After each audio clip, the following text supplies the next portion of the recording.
a word from our sponsor.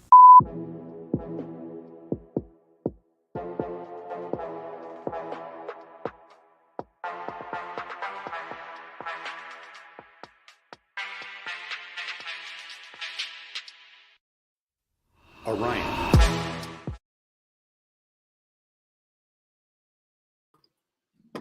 The camera was closed. But I digress. Good afternoon, everyone. It is 1 p.m. on Sunday, sometime at the end of February. But February, March here in the Northern Hemisphere just feel like they're basically the same day over and over and over. It feels like the movie Groundhog's Day. My name is CJ Reynolds, and I run this YouTube channel called Real Rap with Reynolds. And what that really is not just me. It is a community of educators that come together every single week, and it's not really just every week, like all over the place. Like you can show up on 1 p.m. on a Sunday and have a conversation with us. You can ask your questions in the live stream. You can show up to the podcast that is everywhere that you can get podcasts. You can show up to the regular YouTube channel, to the Facebook group. You can follow through social media. You can sign up for our newsletter. We have a new newsletter that goes out every week or once a month, which is my new one is due this week to Edie so she can doctor it all up and make it beautiful. And then that's going out as well. And so that is, if you just go to realrapwithreynolds.com, you can sign it. It's a little floaty thing hanging out there. It says newsletter on it. Click that, then you're signed up. And so the whole idea here, right, all this stuff, what are we doing it for? We're doing it because we are all trying to be the teachers we were called to be. And so that's important to keep in mind. So the idea here today is to answer questions, to help you out, to get you ready, because I'm telling you, like, so one of the things, I'm going to be real transparent. One of the things we noticed was that the numbers are lower right now. And I don't really like, the numbers don't really drive whether or not I'm going to do something or not. But like the live feed numbers are lower.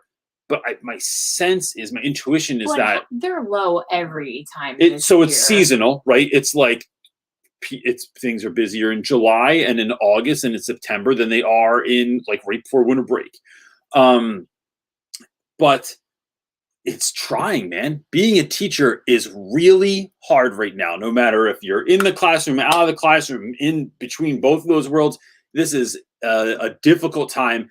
And we are here, the collective are here to help you not only survive, but to thrive, to figure out a way to win the year. That is what we're really getting after here. So we will talk about anything that you want to talk about, any questions that you have that come up. There are no limits to the questions that you can talk about or the types of things that can be asked on here. It's completely open. So we will jump into it, and then can I take it from there? Do you need a moment? I do. All right. So Mr. James Pete is saying that he does not see the live link. It is now today, and we're trying to keep it forever. It will be in the description box below the video. So if you don't see it there, so what that means is the description box. It says Sunday Night Teacher Talk is a live Q&A show. Gives a description at the end. It gives instructions to come on live, and you should see a http://Google link lit up blue. There you have it. Oh, he got it. Good. Cool. Oh, yeah. So the idea here, I should say also, is if you want to ask a question, you can just put it in the chat, right? If you just want to ask a question and you don't want to like come on live, that's fine. Put it in the chat. Just write the word question next to it or the letter Q. If you want to pop on here, be on here with me, you show up on the side here, and we have this whole conversation. That can happen as well. But you just have to, like, in the description box under this, you'll see the link that's going to take you somewhere that's going to say, hey, fill out this form real quick. Who are you? What are you about? It's not very long. It's not meant to be like extensive. And then it's going to click you into a link so that you show up on. So if you could see my screen right now, it's me. And then underneath, there's all these little boxes of the people that are in the waiting room. Broadcast studio. Yeah, like you're in the green room, right? Essentially. You're on the late night show, the afternoon show, and you are in the green room. I always make this joke with my students when I tell them, like, when we go to breakout rooms on Zoom, I tell them, like, I'm going to put you in, you know what? I'll put you in room 4. I'm going to upgrade you. You're in room 4. It has a great view in there. You know, you're going to enjoy it in there. And so love room 4. Yeah. And it just basically, it does it. Okay. You have a question. I'm noticing that. So we write on our glasses in our house because you can write on with permanent marker and they come off. Right day? It says Saturday. No, this is yesterday's class. Oh, thanks for recycling and doing it again. You got it. Okay, Miss Predisac is asking, hi Reynolds, how do you deal with mute students who barely answer to your questions and think that talking to a teacher is not cool? Thanks. Oh. Mute as in the Zoom mute. I'm yes. assuming. She did put it in quotes. You know, it depends, right? It depends on the kid. It depends on how I get to know them. So I have gotten to know kids this year that, like, for sure there are people that, like, just think it's not cool, or they just don't, like, they're just not into it, like, whatever. They're just going to do whatever they're going to do. They're kids, right? So I chalk it up to your kid, and that's ridiculous, but to you it's important. I don't know. What am I going to do?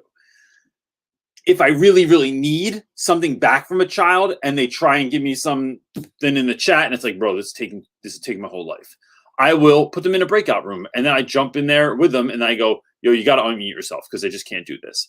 Now, sometimes kids unmute themselves and I hear a speech impediment. I hear noise in the background. I hear a really crappy microphone. I hear they're at work at their mom they're with their mom at the daycare where she works, and there's madness behind her, right? Like, I hear things that put me on to the fact that, like, oh, this is why you're not doing this. I'm not saying every kid does this. I know some kids do it just because they want to be. It's like, nah, bro. I don't talk to the teacher live.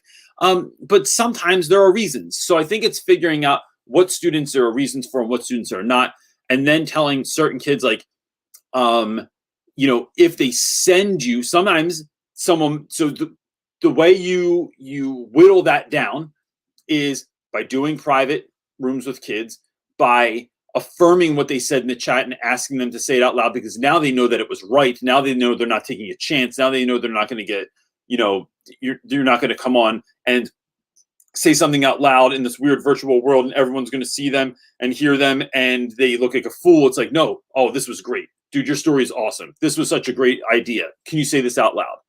That alleviates some of that tension, some of that anxiety. But when you just remember, like, also, I try to side with good instead of my, you know, sometimes being a teacher, like, you naturally go to the pessimistic side, but it's like, well, what if somebody, like, you know, is afraid they're going to get bullied? What if somebody is like, you know, kids are mean. Like, what if they're going to dog them for the way that they talk or for their answer, or that they said something, or, you know, there's all of that too. And it's really hard to build confidence. So when you're younger. So one of the other things I do is just talk to them when we're in a breakout room, when they do come into the main room, about regular stuff. Hey man, what are you doing this weekend? Yo, see this on TV? Yo, what are you watching right now? What are you into? Like, I'm just curious. And then getting kids to talk about regular stuff, that's how you get them to talk. And then that's how sometimes you get to hear what's really going on behind them, or what their voice sounds like, or something like that. Like, I have guys that are real shy because their voices are too deep. And their moms have told me, like, yeah, he doesn't like talking out loud because his voice is so deep. And I'm like, you know, and then there's other guys who sound like chipmunks because they're in 9th grade and it hasn't, that switch hasn't flipped yet. So that can be weird too for them. So that's all. Who's next? Mr. James Pete. James Pete. Let's talk about coming up. Balance. Add to stream. What's up, James Pete? How are you, buddy? Doing good, man. How are you doing? I'm all right today. We're just all right today. That's it. Keeping it real.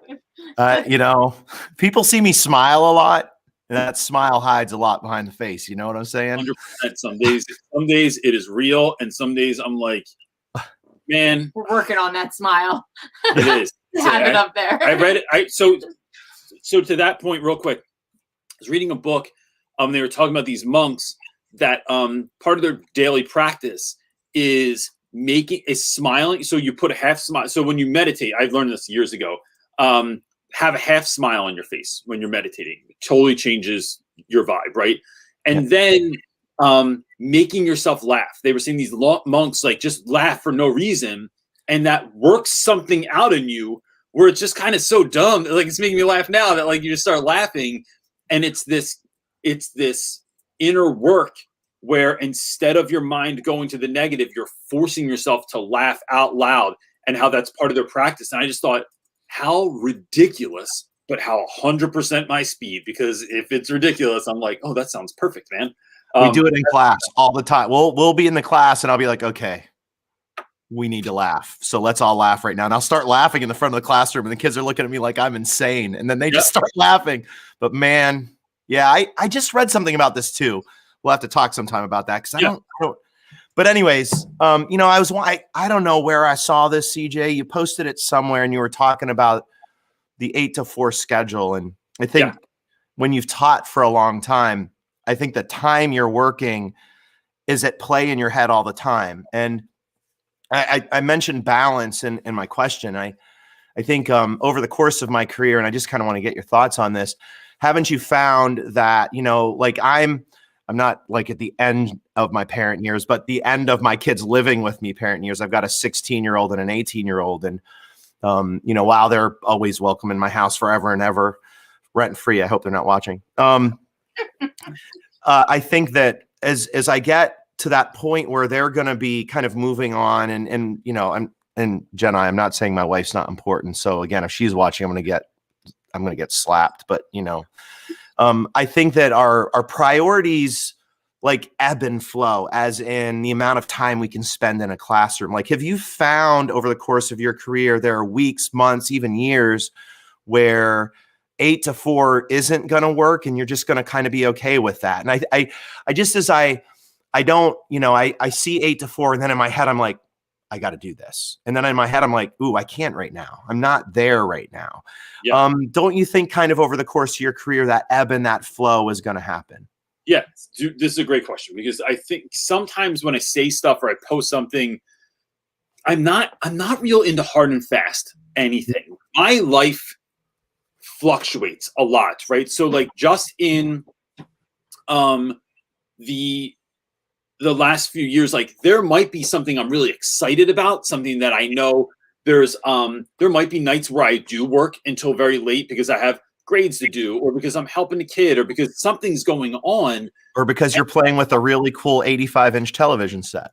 You know, that might be it. I'm playing giant Fortnite in the other room. So that's fine to me. I think what it is folks, it is this idea that, you know, so my school right now, like, and I think I said this in the post, like, my school expects us to do parent emails and communicate with students and help them on the weekends, right? Our school expects us to, and if necessary, set up parent meetings on the weekends.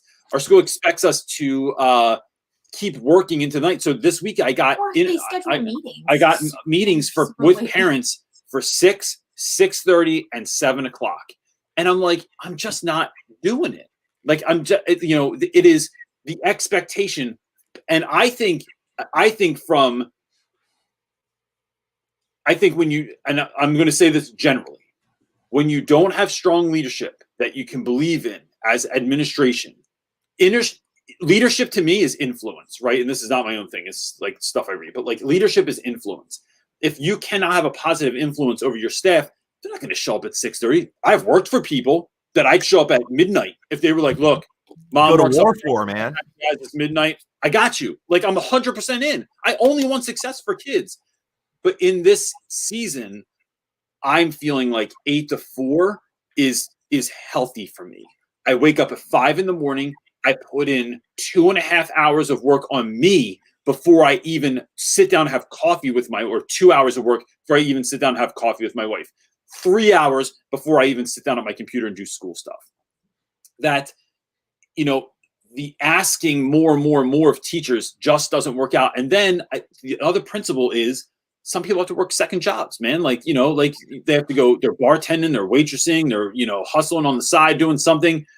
And I have to prioritize that as well, because funds my life. Like I can't live. Like this is not a nice to have YouTube. It's like a damn, like this is my side job.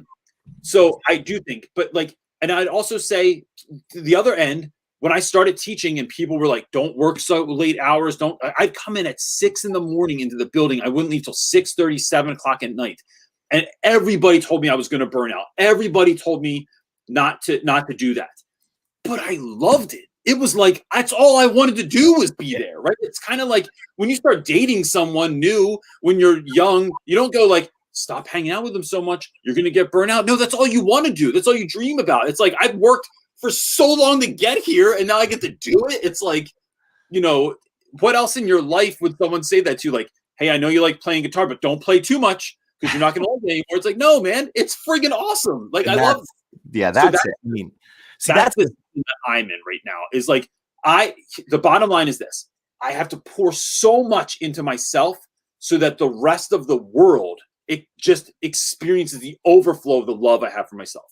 That's where I'm at right now. And I think too, the part of that, the expectation piece is a big thing, because I think, you know, on Tuesday, I was here till 9 o'clock and I was into like replanning, restructuring this thing I've been working on for 20 years and have changed and manipulated. And I was really getting into it. And I was talking to a parent at 9:15, who's also a friend of mine. And she's like, go home. And I'm like, man, I'm in my happy place. I'm good. But then the next day at 3:35, like I was ready to get out the door. And I think that the expectation piece is a big deal, and kind of riding the mood and where you're at. And especially during this COVID year, just kind of being able to shut the door when you're ready to shut the door. Because you said, you know, you get up at 5, I get up at 5:40 just to get your mindset. And that's part of the job. That's part of the job. And I think people just need to start realizing, teachers especially young teachers, need to start realizing that the job doesn't start until 4. It starts when we get out, our minds start rolling. I don't think that people understand like the teacher mind. You know, why are we like falling asleep in the summer for a week when the school year ends? It's because our minds finally shut off. So anyways, just my 2 cents, man. Find balance. That's key. And start laughing randomly, like everywhere. I'm telling you, it works. It is. Patch Adams said, being publicly happy is the most revolutionary thing anybody can do. And I love that. Totally agree. Totally agree. Good talking to you, bro. I'll talk to you soon. Good talking to you. See you next week. What you got? Abade is asking a question. He is saying, or they are saying, hello, I was wondering what do you think of getting my K-6 education in psychology or the educational foundations of elementary education teachers? I think so. I mean, I think it really depends on what you want to do, right? So there's a lot of reasons that you would do anything, right? So like some of it is sitting with that. Is it monetary? Is it like you need to make a certain amount of money? Or like I have friends that get masters because they just want the pay bump. It's not even about having the masters. Like it's actually very rarely when I talk to people, it's because they want that extra, bump in their salary. Is it because that is where you feel called to be? Like that's where you feel like you would be of the most use, or it's something you have a real passion for, or something you grew up and you saw a lack in that area? For me, up until recently, I just thought I would be a teacher for the rest of my life. That's all I wanted to do. And that's what I felt like was given to me. And opportunities for leadership have come by again and again and again and again from, we want to groom you to move up. But it was like, I don't want to move up. I want to stay. Like I like being a soldier. I don't want to be a general or a sergeant or a captain. It's like, I just like being a soldier. And that to me was what I felt called to do. Now there's a shift in my life. I feel like more of a call to leadership. And that's a whole nother conversation maybe, but like, I think it comes down to what do you have a passion for? For me, if I went back for my master's or for a doctorate, it would absolutely be something around child psychology or working with special education students. I think that those are two areas that are so often underserved, especially in schools with a lack of funding, that it's like, I wish I just knew that stuff, or I wish I had the title to be able to pull some of this stuff off. So it doesn't just look like, it's not like, cause some stuff, it's like the general ed teacher is just not enough, or to sign off on things or to suggest things or to get things moving, that I'd love to have that to be able to really be of service to families in my community. So that's what I think it comes down to. It's not like because look, I mean, when folks say, I think about coming an English or history teacher, it's like, look, I mean, to be honest, we're a dime a dozen. Like there's a million of those. You want to be a science teacher? You want to be a math special ed teacher? Bro, there's jobs everywhere for you. For us, it's like you have to, it's tough. It's hard out there to get a job in those areas. So I would let the calling piece drive me as to where I want to go. And what is your why? Is it your family? Is it the money? Is it the passion for the job? What you got? Candace is up next, and she's asking, how are the home environments impacting student engagement during synchronous class sessions? Do you have a sense that some don't participate because of their environment? 100%. That is, question. I think the home environments, not just, so I've had, like many, the kid that unmutes and you hear mom screaming in the background, the kid that turns on the video and you see mom like getting a little bit physical with somebody else in the household, or throwing a temper tantrum, or the 5 brothers that are all learning in the same room and they're fighting each other, like even if it's wrestling or something. I'm not saying like they're having a full-on fist fight, but like I've seen the kids that have like the room, like I've seen the kids that have the rooms that are on point, that have like the LED lights around the top and the bottom, and we got decals on the wall and posters and like the big TV, and it's like a flex. And then I've seen the other dudes that are like, they don't want people to see their room. Like it's not something they're proud of, or they learn in the basement. So I'm not turning my camera on because I'm in the basement. That is one piece.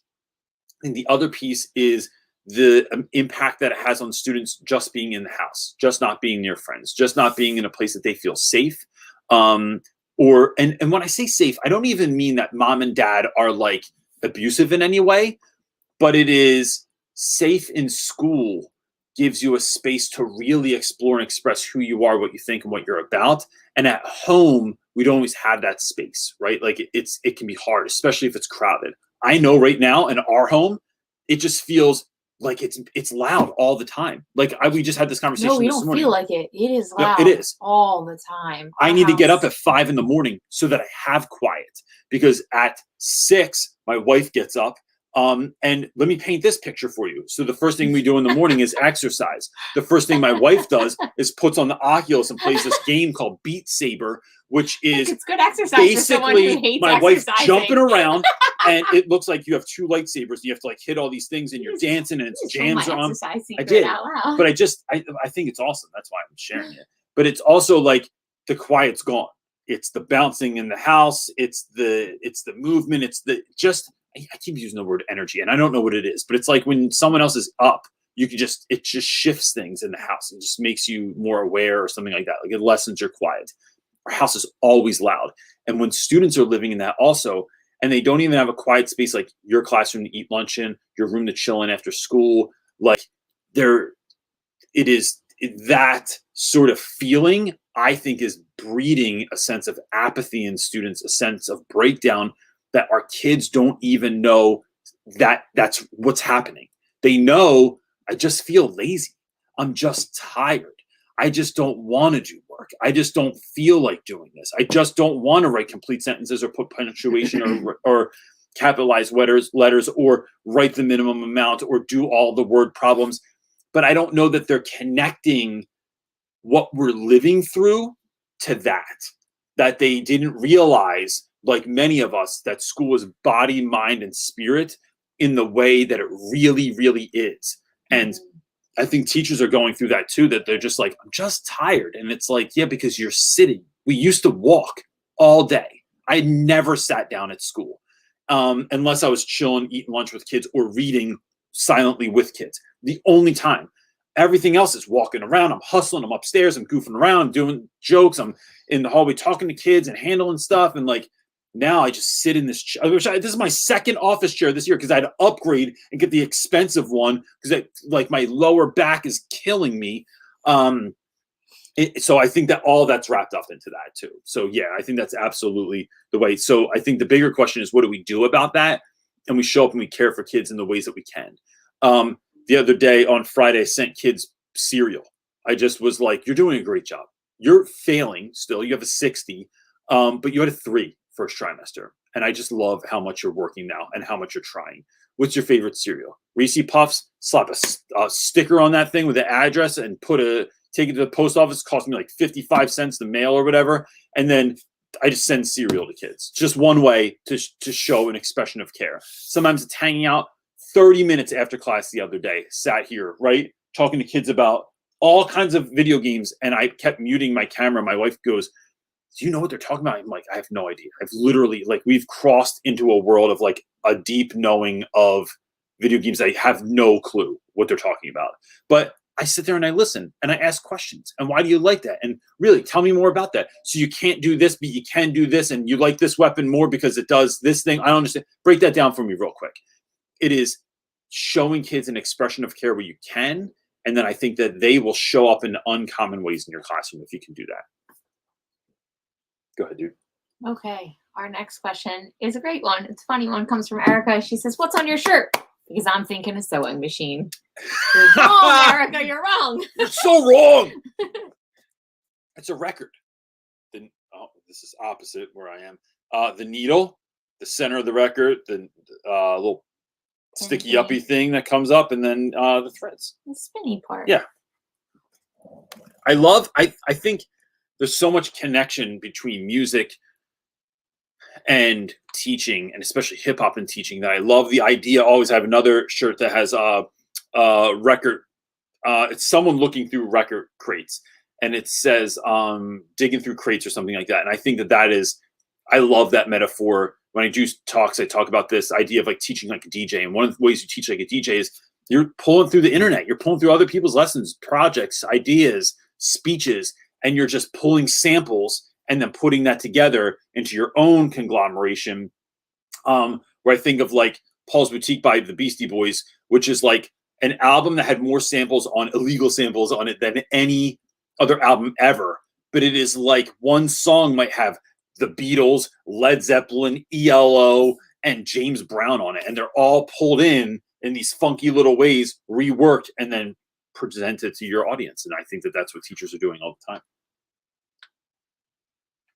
Naomi is asking, do you use MBTI in your classroom, and what do you think of it? It's Myers-Briggs. Do you know that?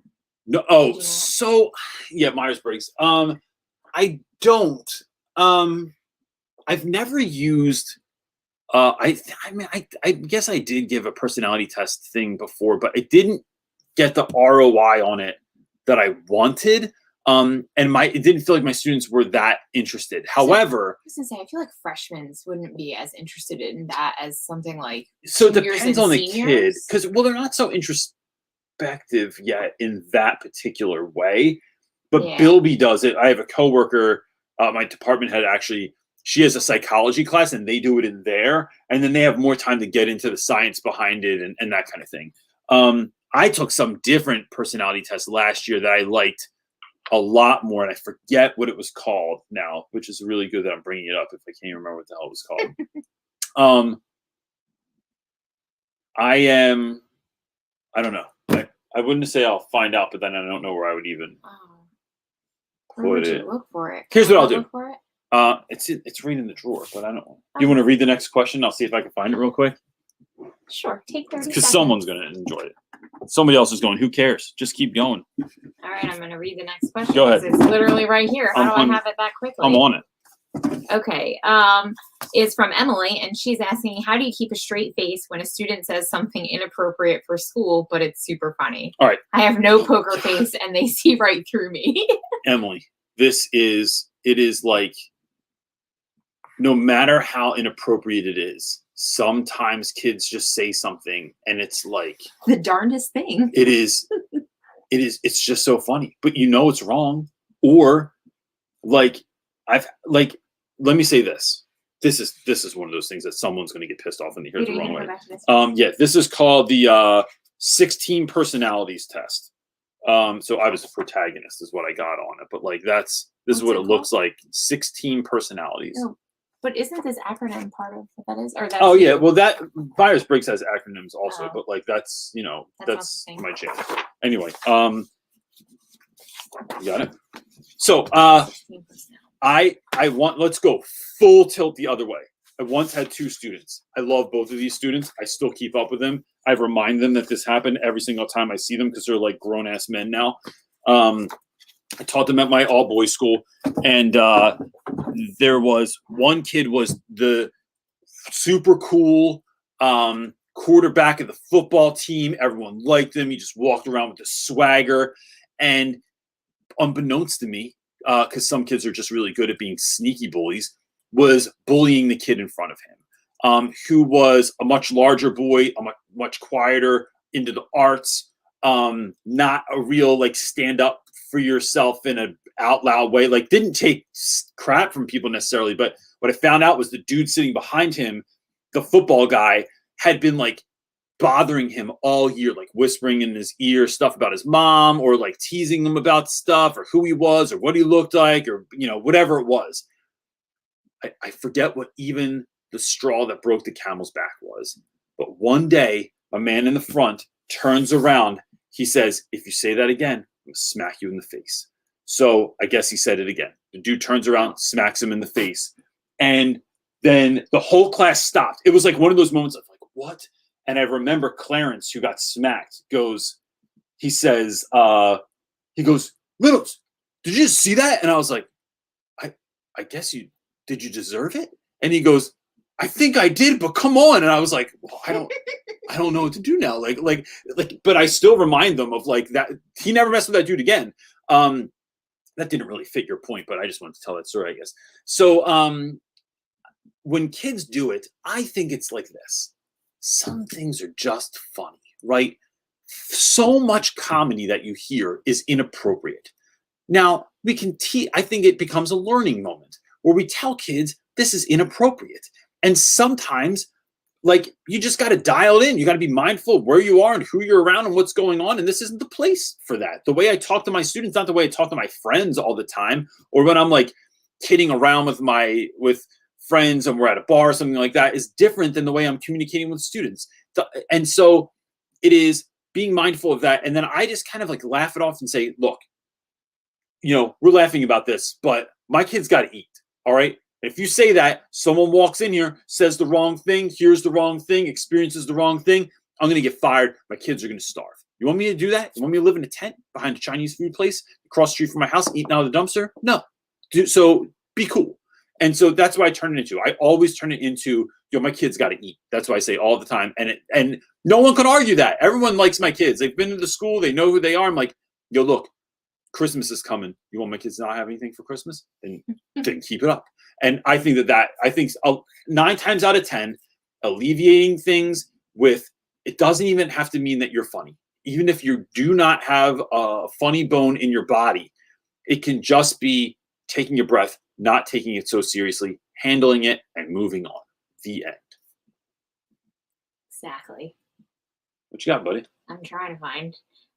Kate Nolan is asking, how do you walk the line between being silly and warm and keeping control? I lost control during a quiz with my 11th grade boys this last week. All right. So I get this a lot because, look, you're talking to a guy that literally right next to me are chopsticks with tiny hands on them and I have a whole thing. Look at this. I have a whole thing Sorry.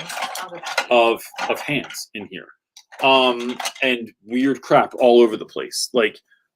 So the question I get a lot of times is, how do you regain control of a classroom once you've done something, once it's gone too far? So when we're in school, we have dance parties all the time and they're always impromptu. It's just it's never planned out. It's always we're doing something, stuff's going on, we're jamming.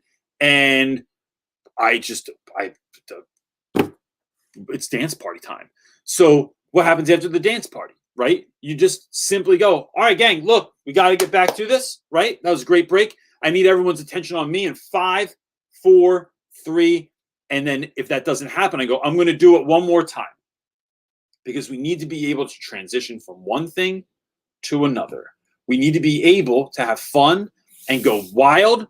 And then you're going wild at the wedding. But when they start cutting the cake, you don't just keep dancing on the dance floor and asking the DJ to turn it up. You got to be able to switch roles. Here we go, kids. Turning the page. I find that having that conversation with kids and saying like, look, the other day we're having a great time, and then I needed to switch things to switch, and it didn't. What the hell's going on? Like, what's the problem here? Like, we're trying to make this the best classroom ever, but like, if the brakes don't work on the car, then I'm not driving that car anymore, man. We'll just walk. Like, we'll walk like everybody else does. And that was a weird metaphor to use, but hopefully you get what I'm saying there. It is having conversations with students and then knowing that you'll get to that place eventually. I find that when I am doing that stuff, I learn that like, when kids get upset, that they think, especially in the beginning of the year, that I'm just fun, that I'm just silly, that this is going to be chilling, that Reynolds doesn't make everything a big deal. He doesn't get all hype about stuff. I don't have a million rules.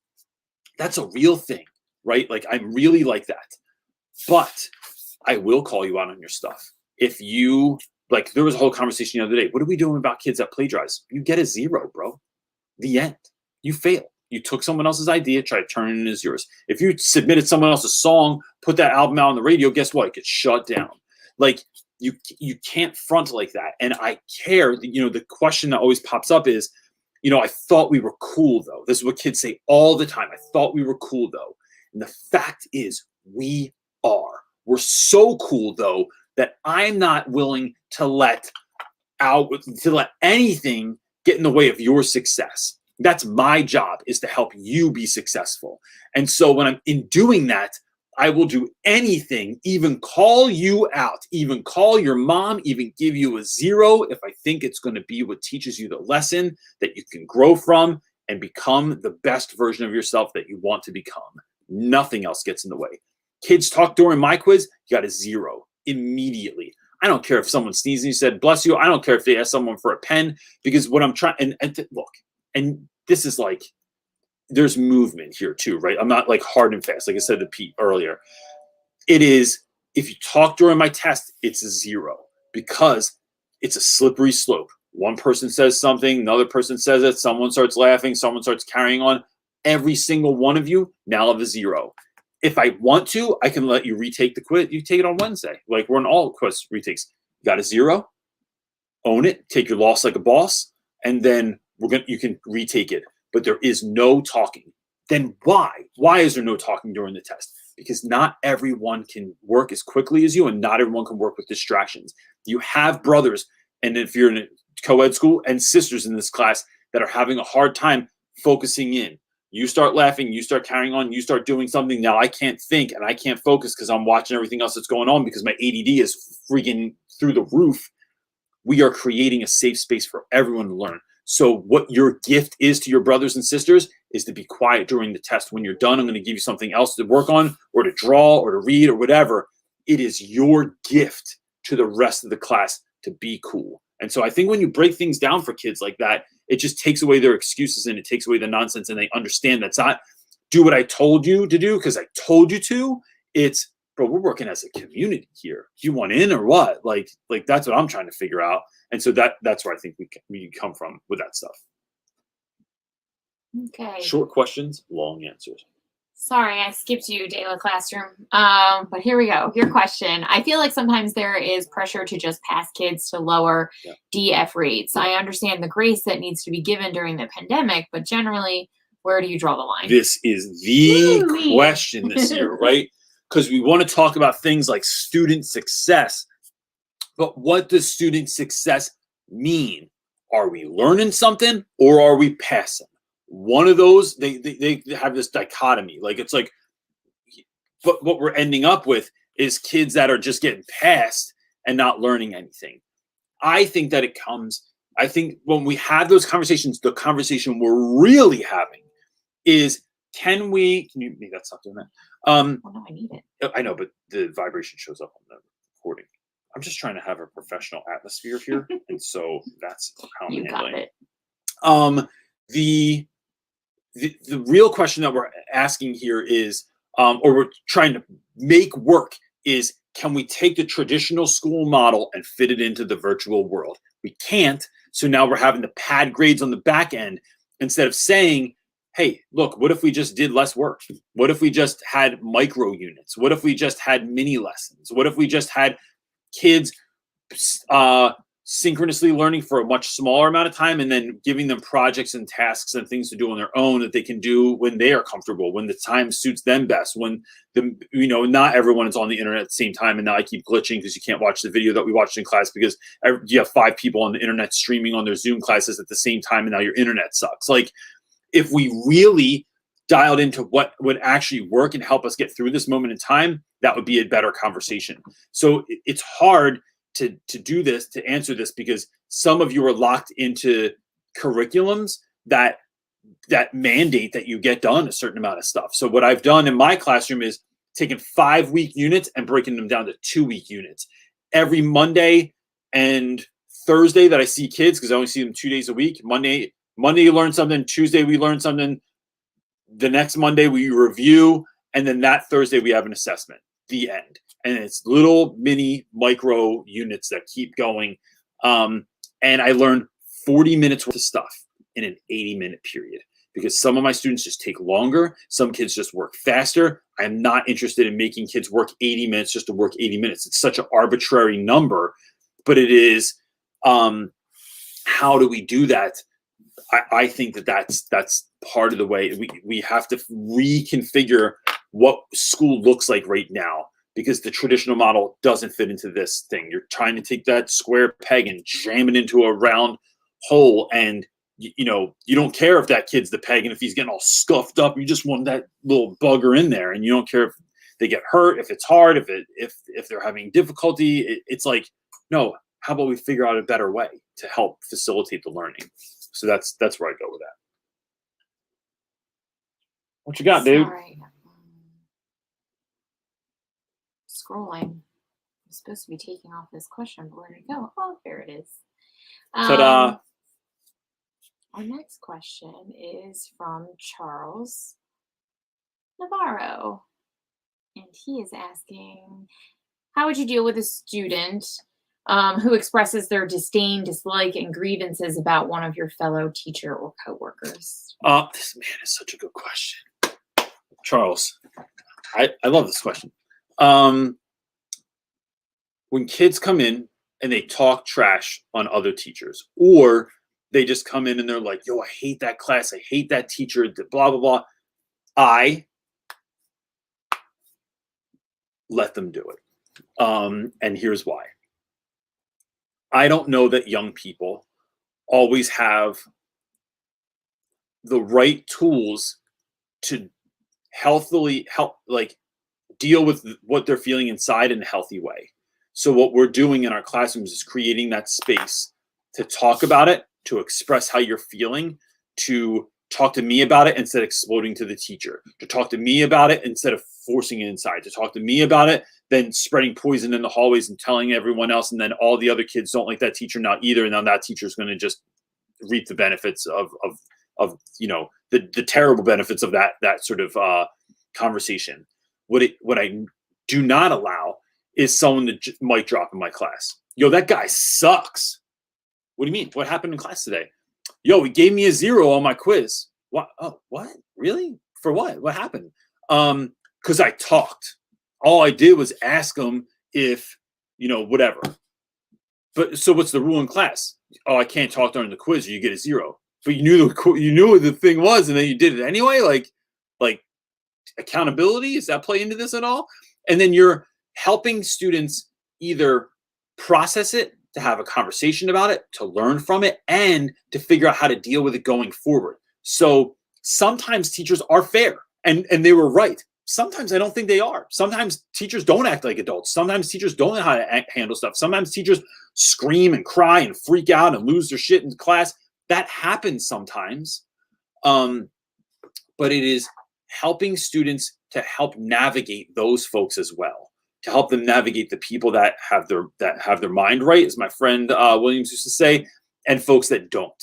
It is helping kids to feel heard, feel like someone cares, and help them grow through what is happening. So it's not something that I just shut down and say, don't talk about these people. I do let them know that, like, if that's someone that I care about, like when kids would come in and be mad at Cho, I'd be like, bro, first of all, let's just like cool it. Like, we're not like, you can't like use, you can't curse about someone. You can't like, use certain words to describe them. But it's like, first of all, be cool. That's like one of my best friends in the whole world. But I care about you, so I'm going to help you grow through this also. And that's how I deal with it. What you got, buddy? Patrick Healy is next. He is asking, have you gotten stern on kids this year? I've been really forgiving, and that's usually my nature, even in a normal year, but I sent a really stern email basically saying their absences are not fair to themselves or their classmates who show up, and now I'm second guessing it. I've done all my due diligence, and I know there's no severe reason besides lack of motivation. We've discussed solutions. We've taken care of actual tech issues at home. I've worked and communicated with parents. But there's still a pattern of just not coming to online classes. I missed a lot of classes a senior in high school, and I don't want them building those bad habits that I fell into. All right. This is such a great question, too. It's like really good questions today. So, Patrick, I think that in short, what you did was fine. It's not so much what we do. Like, sometimes you bunt the ball. Sometimes you hit it as hard as you can, right? It is the aftermath that's the most important thing. It's what are you doing after you do that? So it's not that I handled things with my wife in a calm way. It's not that I had an argument with my wife. Sometimes both of those are called for. Like, sometimes it's like what you need to do, because all kids are going to learn different, and you have to figure out, like, what do they need? Like, some kids in school, I raise my voice with quite often. Because I can see the relationships there. I know who they are. And I know that some kids that have like really like ADHD and they don't take their meds, it lights something up in their brain that is like, is useful to them, right? Without going into all the neuroscience of it and stuff. But like, it lights this part up in their brain that is actually like almost like a dopamine hit to them. There are other kids that I see the past trauma, and I don't even let you know that I'm dissatisfied with the way that you're acting. I don't even let you know that I'm upset. I won't talk a certain way to you or ever raise my voice with you, because I see who I'm dealing with. And so I had a student recently that was handing in assignments by just writing nonsense on each assignment, on each answer, submitting it, because then that showed mom that it was submitted and that he didn't just not do it. But he was getting zeros, and now he wants to make all that stuff up. That I gave very clear lines as to when the retake was for the assessment that we took last week. Was this Wednesday between 9 and 10 a.m. because I know no other teachers. I checked with everyone. No one else is doing anything at that time. If you need ahead of time to reschedule that because you have a dentist appointment, you're helping your mom out with something, just let me know. But like 2 weeks later, I get hit up and it's like, I couldn't make that assessment because I had a test for somebody else's class. Bro, I know you didn't.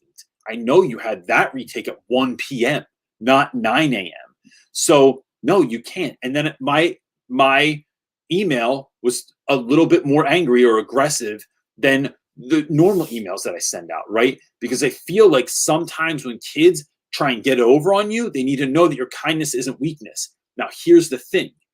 It is, why are you doing this? This can't be a Chris Brown Rihanna moment where you punch someone in the eye and you go, because it's, I loved you, girl.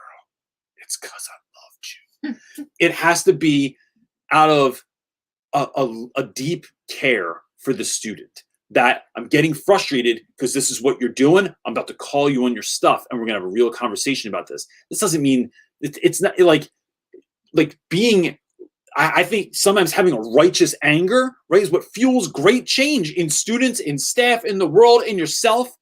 But it is, it's not you coming on unchained, but like if you do like come off the hook a little bit, then it's about the follow up with the student. It's about having the conversation, talking to them, explaining to them that maybe you were wrong, maybe I didn't understand. Like it is not being afraid to apologize if you need to, but also being like, let that passion come through and let that student know that like, I'm not playing. Like this is important, man. What we're doing here is important because you're important. And I'm not going to fail you or your community that you live in but by backing down. So this is the point I got to. Let's go. Sometimes lions roar. Let's do it. Okay, our next question is coming from someone who posted it on, it's another Patrick. He posted it but didn't follow the link to come in. So I'm just going to read his question. I can't put it up on the screen. Okay. He is asking, Patrick is asking, I have a master's degree in media arts / film. I've worked as a teaching assistant for a college, but did not like the atmosphere. I coach tennis at a high school and love the spirit of it all. I'm looking to teach film / media at a private high school since some don't require a teaching degree. How can I, quote unquote, sell myself to create a program that isn't there? Love your videos. Oh, man. Didn't Sorrentino do that? I feel like, didn't he? Like they have a media program, but I feel like he invented it. Yeah. Basically. Yeah. But that was like what, 10 years ago. So all right, let me unpack this. This is a great question. I love it so much. You create, so schools are about curriculum, right? And private schools might be about being able to offer something that other schools aren't, right? So like, why is our charter school, private school, Catholic school better than the rest? Because we have this sort of stuff, right? And so our school, we have our own version of it, right? Our students have to take 4 years of Latin, right? So that's like 4 people that took Latin in college and they were like, I'll never do anything with this. And then they were like, damn, I found a job. The arts have almost consistently been a very huge part of who our school was. That when everybody else in Philadelphia was cutting their arts departments, we dialed ours up.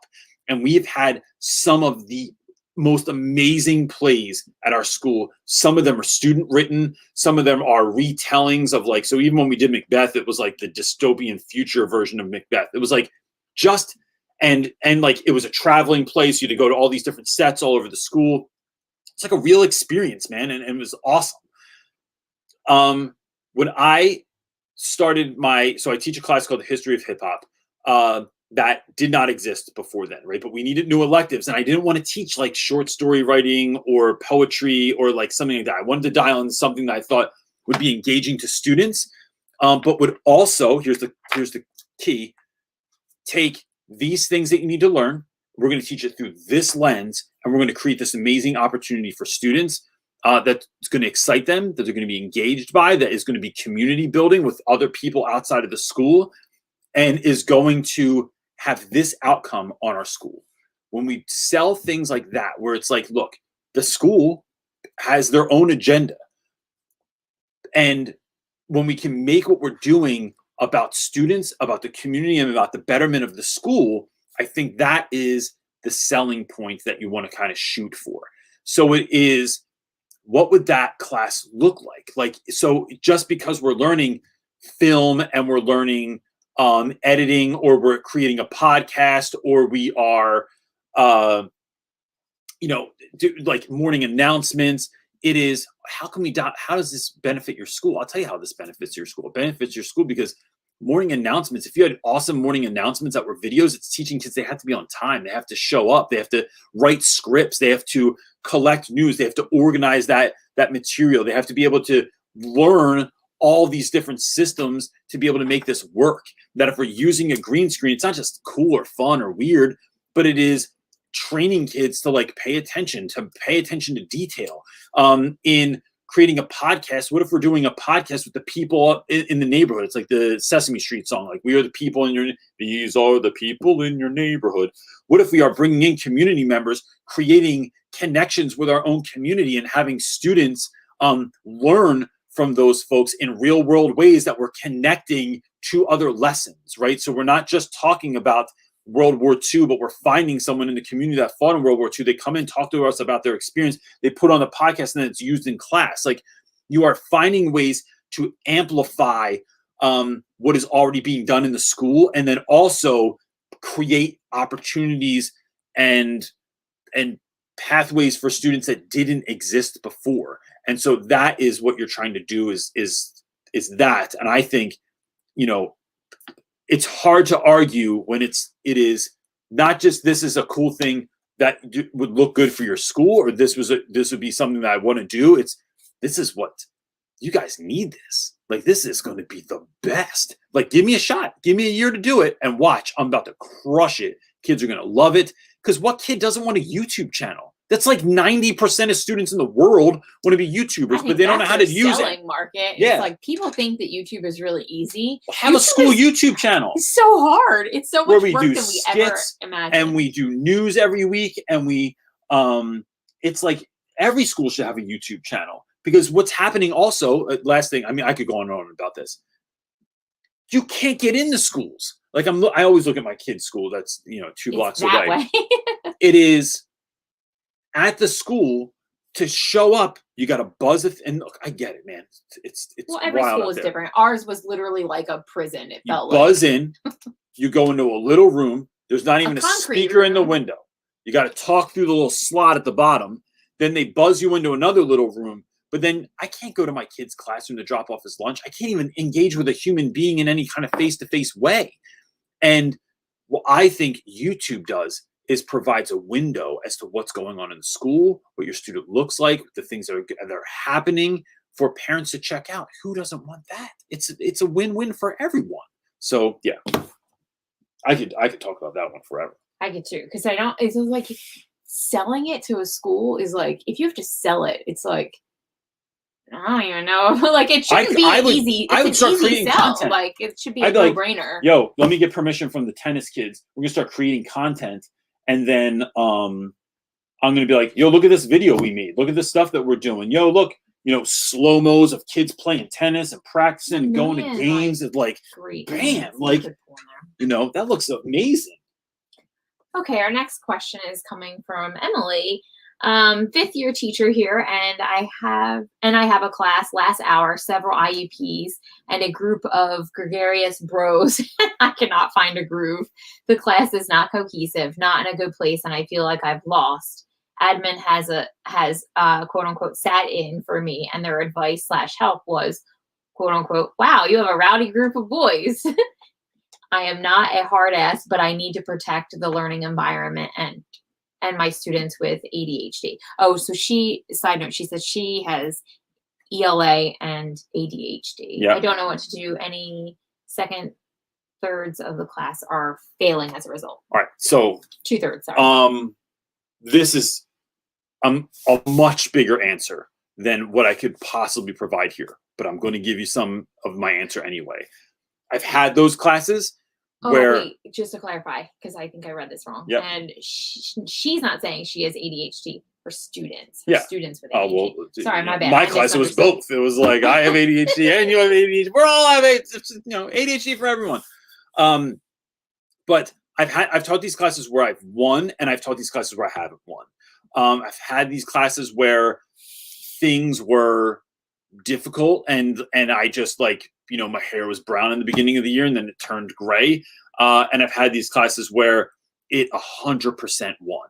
So let's go there. Let's go with it 100% won. Because when it didn't win, there were too many things stacked against me that like, so for instance, when I started in West Philly, they gave me a group of seniors. They put the basketball team and the football team in the same class. These kids had a million different teachers in the 4 years they were in high school because our school has such wild turnover, and no one knew me. And they put me in a basement room with no windows with 33 kids that were all super bros and alpha males. And it was like, bro, how the hell am I supposed to win in this situation? And I didn't. I like scraped by that year. But it was also my first year in the school. Now, I've had those classes where it's a nightmare every day. I just name it. Yo, so first of all, there's so many different ways that you could do this, but it basically comes down to intentional relationship building with every single student. It comes down to calling kids on it and being hard and fast with your justice when you need to be. It is so like it's not about being like a hard ass. It's about being confident in what I think and what I know is right and then doing it. Because sometimes putting a kid out of class, right? I'm not interested in kicking kids out of class to just kick them out of class or so that they're not a problem for you anymore or to give them to somebody else. No. I'm about kicking kids out of class. Sometimes you can't get it together. And I've already asked it 3 times now. You're on the border of either ruining this for everyone else or for like injuring someone because you keep stabbing that kid with the pencil and it's going to start a fight. But here's what you need to do. You're not in trouble. You just step outside for a moment. And then addressing the rest of the kids in the class. Yo, like, can we just take a look? Can we just know what's going on here? Right? We know we know what kind of class we're in. We know what everyone thinks. We know that when we have a class where the administration has to come sit in, right? This is like, I'm not interested in being, the leader of the rodeo here. I'm not interested in like, herding you guys together. But because guess what? For you, right? I don't know why we're doing what we're doing, but what do we want this year to look like? Like, can we win? Because everybody else is already expecting you're going to fail. Everybody else is already expecting that you're going to do anything, right? You're in other people's classes and then the bar for success is set so drastically low. What if this was the one class every day that was awesome? What if every day you came in and I promise you we do something that is engaging? Because regular school sucks. And I'd be acting like this too if I just sit into a regular class. But what happens if we can make it not suck? But that's going to take some communication between all of us because I'm not about to go full tilt and go 11 on something and then you guys are coming in acting like 3s. It's just not going to happen. So I need to know that if I'm going to bring speakers in, you're not going to make me look like a fool because I'm not about to look like a fool for you. That if we're going to go out of the classroom, I can trust you. And you're not going to like go hide. You're going to cut. You're going to leave. You're going to do something silly. You're going to get yourself in trouble. And I think letting kids know that like, one, I just want this to be great. That's my whole thing, right? If they don't want it to be great, that's fine. Like if they want just work and worksheets and quizzes, it's like, dude, we can do it. But I'm just not interested in it. Like I'm interested in going full tilt. I'm interested in helping you to be everything you want to be in this life, man. And then I think slowly but surely building relationships with each student, and that can look like in the hallway, it can look like after class, before class, it can look like during class, it can look like at lunch, and even groups. So you take your bros and it's like, we got it. We're just being clowns every day. Like, can we just talk about the fact that you're being a clown every day? Like, I'm over here trying to kill it. Like, you see me, you see my effort, you see what I'm coming in trying to do. You see this classroom, see how we're trying to win, and then you're gonna act like that. Like, bro, not on my time. Like, we need to figure this out. Here's the bottom line: all kids want to win. All kids want to be successful. I think there's 2 things that stop them from that. I mean, and this is oversimplification. One is that the classic school environment was not created for them. They've needed something different. No one's ever done it fully, and that now they're losing. The other thing is I think some kids are literally either embarrassed or terrified to win. And when you're in it, we're dealing with someone like that, it is instilling in them, having them realize that they are important, that their thoughts are important, their ideas are important, same thing as their thoughts, that what they think and feel is important, and then getting them to know why they're doing what they're doing, right? Kids that want to be in the Air Force, but they're failing senior year. Bro, you're not going in the air. You're not becoming an engineer. What are you even talking about? This is part of that game. Get them to understand what they want to do, why they want to do it in their heart, and then helping them build the ladder of success to get there. Because then you see that high school is not just nothing. It's a level. And if you don't pass this level, you don't get to go on to all the things you want to do and dream about in your life. And that's not completely true. I mean, you could get your GED, you could go back to school, all that stuff, but it's going to take longer. I'm trying to expedite the process here, bro. So it's having those sorts of conversations with kids that you're really real about, and then remembering that they're kids, and remembering that it's still going to be crappy some days, and remembering that you're still going to have to keep doing this and growing them. You are planting seeds. And some of those seeds grow quickly and some of them don't. And then just the last thing is just always remembering that you can never, ever, ever, ever, ever, as Adam Welcome says, give up on a kid. I think that's the mini version. That's a long answer, but that's the mini version of how you handle some of that stuff.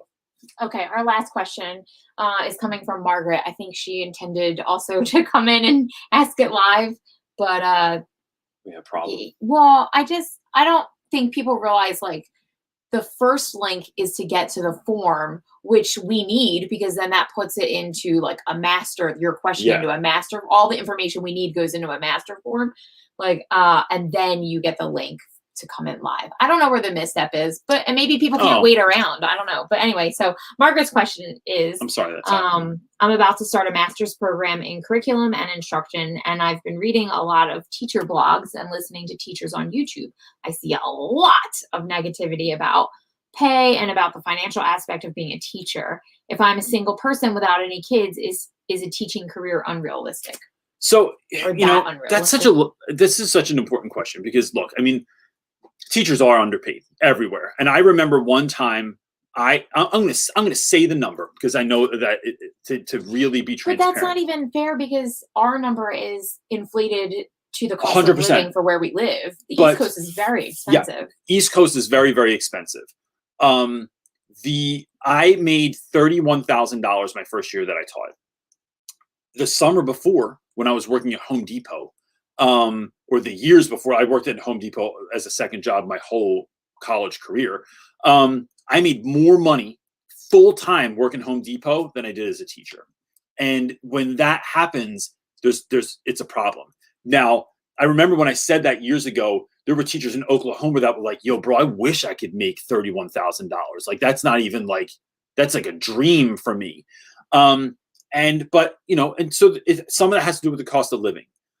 Because we could even say, what if teachers made $100,000 a year? Well, if you live in the Bay Area in San Francisco, $100,000, you're still living with like 14 roommates and sleeping on like a bunk bed with 4 bunk beds on top of it. Like, it's different everywhere. That's one thing. I think where we start is, what do you feel like you're supposed to be doing? If you feel like teaching is where your heart is, and that's where you need to go, and that's what you need to do, I don't know another way around that. Like, it's nice to make more money, but like, I swear I have friends that like they're just not happy. They make way more money than I do. They're driving better cars. They can buy anything anytime they want. They're going out to dinner all the time. They're making house improvements, but they just hate everything. And I just know that I love what I do. I literally have a withdrawal from not being able to spend time with students in the summer. I literally, like, sometimes days off are hard because I just love, like, even on bad days, the camaraderie, the talking, the helping a kid out with something, the lighting kids up, like saying something to a kid that like got their hair done and everyone else is like, bro, what's up with your hair? And it's like, no, bro, you are different than everyone else in all the best ways possible. And I just love that about you. And the fact that you even stepped out and got that ridiculous haircut is awesome. Like, you go get it. And like, just those little moments, like what's that take? 10 seconds to say that to a kid. And it fills them up with a fire to be who they are. You just can't get around that.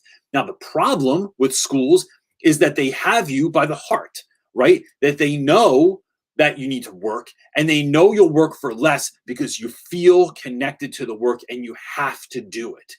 And so that's where the issue comes. And then they play the card of like, but you're not doing it for the kids. Like my school this year, but it's for the kids. What, you're not willing to do everything you can to help a kid out this year in the middle of a pandemic, so you're not going to do parent meetings on the weekends? No. I think that comes down to just boundaries with things. I think that teachers because they go in as an outsider looking in. I'm not a teacher, but I get to see a lot. I interact with a lot of teachers and read a lot of teacher comments and content. It just seems like teachers go in it mostly for the heart, and then they kind of just have them. Like, and so not doing it, right, setting those boundaries feels like not caring. But I think what I would love to see teachers do is like flip that and learn that the boundaries are actually caring. Because if I don't care for me, I can't care for the rest of my students. It literally. Yes. The other thing is, I just think that there's other ways. Like, I hate that teachers have to have side hustles, but the more I get into this gig, this YouTube thing, which has turned into all kinds of other things, there's just real opportunity for side hustles for educators. And I hate that. Not everybody wants to do that. That's hard. It is hard on a family. I think the reality is teaching. You cannot be, and I'm going to state this and just straight. I just think you cannot be, and this is a problem because we don't have a lack of males, right? But I don't think if you are a typical household husband, wife, and you want to be, say you want to have your wife stay home, or the goal is to have, not have your wife work. That is impossible. If you have two people in a loving family and children, and you cannot be the breadwinner of the home and be a teacher. It just doesn't work without a salary. You really can't. So if you're single and you don't have kids and that's not in your future, I think, go for it. But I just don't think you can be a head of a household for the income on a teacher salary. It's also being mindful of where you teach too. So where I taught in Camden, I got a significant raise when I moved to West Philadelphia for the same amount. I actually taught one less class. In Camden, it was mandatory that you teach 6 classes a day. In Philly, it was only 5. And if you taught a 6, it was a bonus. Like, you got bonus money on top of that. So, and it was a lot. It was like a significant raise, I remember, if you taught that 6th class. So, the bottom line is also this. Teaching in certain schools is like, so when I teach in West Philly, right? And I'm not going to sit here and say that like West Philly is like this. It is what it is, right? There are people that are coming up under hard circumstances. There is got those both everywhere. There's inequality, there's lack of opportunity, and then kids turn to the streets, right? And the streets are tough, and I have students that get hurt, I have students get locked up, I have students that get killed. That is the community. That's an element, rather, of the community in which I live. It is not the entire community. I work with a lot of single moms that, like, I forget what the statistic was, but it was something like 90% of our students don't have a dad that's active in their life, right? So, like, they're not on record. They're not someone that we can call if we need someone. It's mom and grandma. And mom and grandma are usually working 2 jobs to keep the lights on, right? And so that comes with its own challenges. Like, working in a poor district, like in a Title I district, means you don't have the funds all the time to do all the things you want to do. That I could go to a school that is 10 minutes away from us, and I've done this, that is unbelievable. It is like, it looks like friggin' Disney World. It's incredible. And that, but I know what I'm getting into. Like, I went into this because this is where I felt called to be. And so sometimes when you are called to be a certain place, I try not to complain about those things. I know we don't have money. I know we don't got resources. I know that when the roof leaks, it leaks. I know that, like, you can't open the windows because sometimes they fall out. Sometimes they fall out of the frame when you open them up. So you can't open that window. I'm not complaining about it. It's the world in which I live. Like, I live in a certain neighborhood the reason we moved here was to be a part of a community. And so, like, we are an intentional community that lives in a pretty rough neighborhood. I don't, as much as I'm capable, I try not to complain about that because I moved here. Like, I chose this. So I think there is a lot of negativity, but I think a lot of that negativity comes from people that are saying, I wish this was better. I wish this was better. It used to be different. And the game is the game.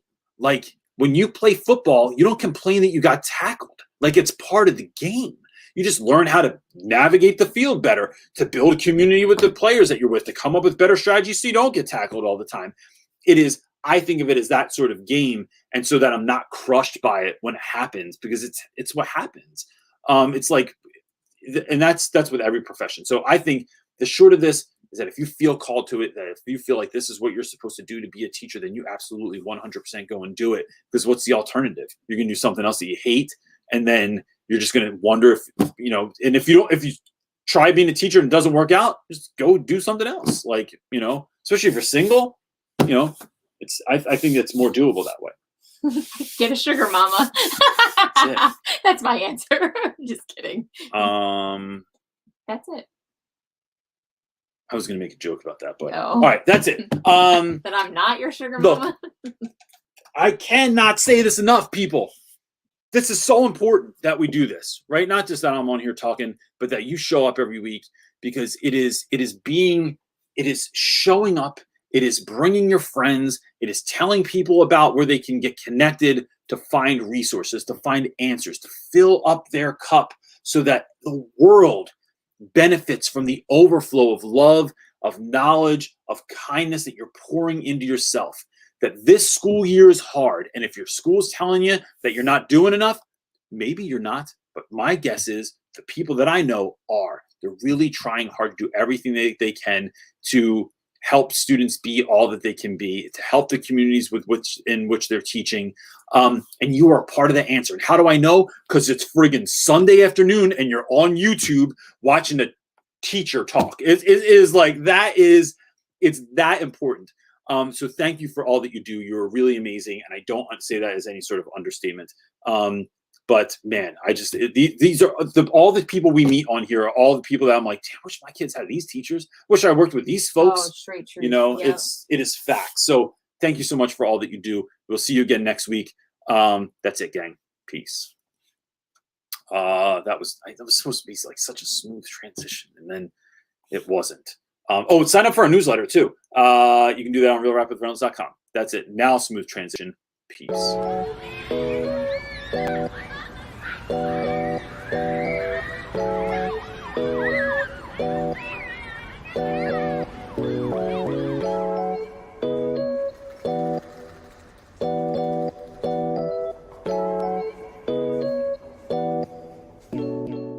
And now, a word from our sponsor.